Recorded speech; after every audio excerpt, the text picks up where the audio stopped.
অন্যদিকে কলকাতা পুলিশের প্রাক্তন কমিশনার বিনীত গোয়েলের বিরুদ্ধে হাইকোর্টে মামলা। আরজিকর মেডিকেলে নিহত নির্যাতিতার পরিচয় প্রকাশ করা নিয়ে মামলা হয়েছে। আর এই মামলার শুনানি নিয়ে সুপ্রিম কোর্টে কোনো বাধা নেই এমনটাই জানিয়েছেন মামলাকারীর আইনজীবী। আগামী সোমবার হাইকোর্টে মামলার শুনানি। হ্যাপি ফ্যামিলির হ্যাপি স্মাইল। কসমোবাজার, পুজোয় স্টাইল।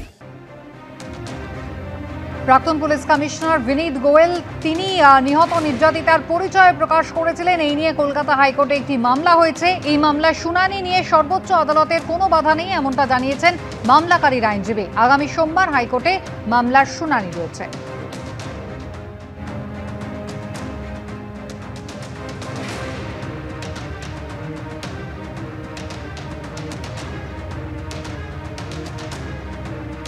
আরজিকর মেডিকেলে তরুণী চিকিৎসকের মৃতদেহ উদ্ধারের দিন সেমিনার হলের বাইরে আশিস পান্ডের একটি ছবি ভাইরাল হয়। সেদিন থেকেই স্ক্যানারে ছিলেন এই টিএমসিপি নেতা, এমনটাই জানানো হয়েছে সিবিআই তরফে। আর এবার আরজিকর মেডিকেলে আর্থিক দুর্নীতির মামলায় গ্রেফতার করা হলো সেই আশিস পান্ডেকে। আরজিকর মেডিকেলে দুর্নীতির অভিযোগে সিবিআই গ্রেপ্তার করল টিএমসিপি নেতা আশিস পান্ডেকে। আরজিকর হাসপাতালে তরুণী চিকিৎসকের ধর্ষণ খুনের মামলাতেও এজেন্সির নজরে ছিলেন তিনি। তরুণী চিকিৎসকের দেহ উদ্ধারের দিন অর্থাৎ 9 আগস্টের একটি ছবি ভাইরাল হয়। তাতে আশিস পান্ডেকে সেমিনার রুমের বাইরে দেখা গেছিল সন্দীপ ঘোষের সঙ্গে। 9 আগস্ট সকালে আরজিকর মেডিকেলে নির্যাতিতার চিকিৎসকের দেহ উদ্ধার হয়। ওই দিন বেলা 12টায় সল্টলেকের একটি হোটেলে ওঠেন আশিস। পরের দিন অর্থাৎ 10ই আগস্ট সকাল 11টায় হোটেল থেকে চেক আউট করেন টিএমসিপি নেতা। চিকিৎসককে ধর্ষণ খুনের ঘটনায় এর আগে সিবিআই আশিসকে দুবার জিজ্ঞাসাবাদ করেছে। তার মোবাইল ফোনও বাজেয়াপ্ত করে কেন্দ্রীয় এজেন্সি। সূত্রের খবর, মোবাইল ফোন খতিয়ে দেখেই চিকিৎসকের দেহ উদ্ধারের দিন আশিসের সল্টলেকের হোটেলে চেক ইনের তথ্য সামনে এসেছে। আরজিকর মেডিকেলে দুর্নীতির মামলায় সিবিআই তদন্তের নির্দেশ দিতে গিয়ে কলকাতা হাইকোর্টের বিচারপতি রাজর্ষি ভরদ্বাজ নির্দেশনামায় উল্লেখ করেছিলেন যে অভিযোগগুলি তোলা হচ্ছে এবং যে ঘটনা ঘটেছে দুইয়ের মধ্যে আপাত সম্পর্ক রয়েছে বলে মনে করা হচ্ছে। যেহেতু নিরপেক্ষ তদন্তের স্বার্থে খুন ধর্ষণের মামলা সিবিআই এর হাতে তুলে দেওয়া হয়েছে, তাই একইভাবে এই মামলার তদন্তভারও সিবিআইকে দেওয়া উচিত। এই প্রেক্ষাপটে টিএমসিপি নেতা আশিস পান্ডে আপাতত দুর্নীতির মামলায় গ্রেপ্তার হলেও ধর্ষণ খুনের তদন্তের সঙ্গে আশিসের কোনো সম্পর্ক আছে কিনা তাও সিবিআই তদন্তে উঠে আসতে পারে। এবিপি আনন্দ।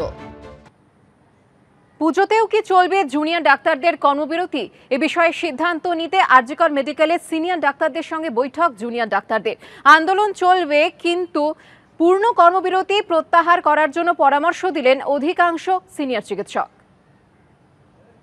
পেশেন্টদের উপকারটা হোক, কর্মবিরতি অন্তত কিছুটা কমিয়ে দেওয়া হোক। আরজিকর মেডিকেল কলেজের সিনিয়র চিকিৎসকদের সঙ্গে কর্মবিরতিতে যাওয়া জুনিয়র চিকিৎসকদের বৈঠক শেষ হলো। বৃহস্পতিবার দুপুর 2:30 থেকে শুরু হয় বৈঠক।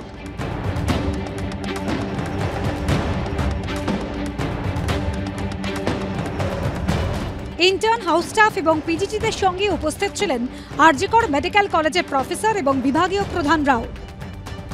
সূত্রের দাবি, সিনিয়র চিকিৎসকদের একটা বড় অংশ পূর্ণ কর্মবিরতি প্রত্যাহার করে আন্দোলন চালিয়ে যাওয়ার পক্ষে।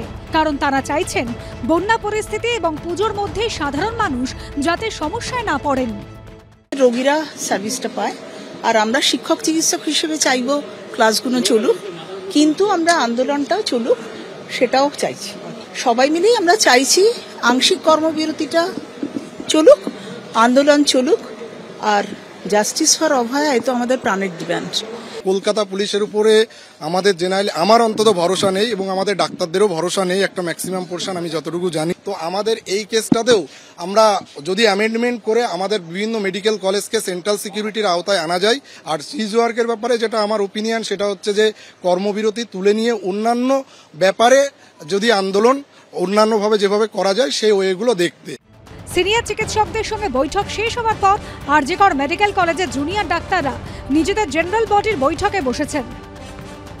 এটা মোস্টলি আমরা ওনাদের ওপিনিয়ন জানার জন্য বা ওনাদের আইডিয়া, মানে ওনাদের থেকে কিছু আইডিয়াস পাওয়ার জন্য মোস্টলি সেই জন্যই আমরা ডেকেছিলাম। এবার হচ্ছে যে আমরা যে এই কনভেনশনের পর এবার আমাদের ইন্টার কলেজ জিবি হবে, সেই জিবি মিটিংয়ে আমরা সবকিছু ওপিনিয়ন্স, আইডিয়া সবকিছু নিয়ে আমরা আলোচনা করব।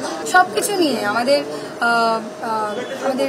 সিজ ওয়ার্ক নিয়ে, তারপরে হচ্ছে আমাদের আন্দোলন নিয়ে, আমাদের মুভমেন্ট নিয়ে, আমাদের পরবর্তীকালে আমাদের পুজোয় আমাদের কি কর্মসূচি থাকবে। এই পরিস্থিতিতে প্রশ্ন একটাই, জুনিয়র ডাক্তারদের কর্মবিরতি চলবে নাকি উঠবে, নাকি পূর্ণাঙ্গ কর্মবিরতি থেকে সরে এসে আংশিক কর্মবিরতি শুরু করবেন তারা? মানুষ যেন তার পরিষেবা পায়, যেই রোগীরা যে গরিব মানুষরাই তো হসপিটাল যায় তারা যেন চিকিৎসা পায়। আমি এটা বলছি না যে তারা প্রতিবাদ করবে না, অফকোর্স আমরা সবাই প্রতিবাদ আমরা সবাই চাই যে যুক্ত আছে এর সঙ্গে সে যেন শাস্তি পায়। একটা ন্যায় পাওয়ার জন্য আরও কারোর সাথে অন্যায় যাতে না হয়, আমার মনে হয় সেটাকে ডাক্তারদের ভাবা উচিত। জুনিয়র ডাক্তাররা কিভাবে আন্দোলন করবেন, কর্মবিরতি করবেন না তাদের বিষয়। জুনিয়র ডাক্তারদের যে দাবি দাবাগুলো আছে সেই দাবি দাবাগুলোকে আমরা মনে করি এগুলো যৌক্তিক দাবি দাবা, এই দাবি দাবাগুলো পূরণ হওয়া উচিত। আশিস পান্ডের গ্রেপ্তারির পরই রাতেই হয় জুনিয়র ডাক্তারদের প্যানজিবির বৈঠক। ঝিলম করঞ্জাই ও মুন্না আগরওয়ালের রিপোর্ট, এবিপি আনন্দ।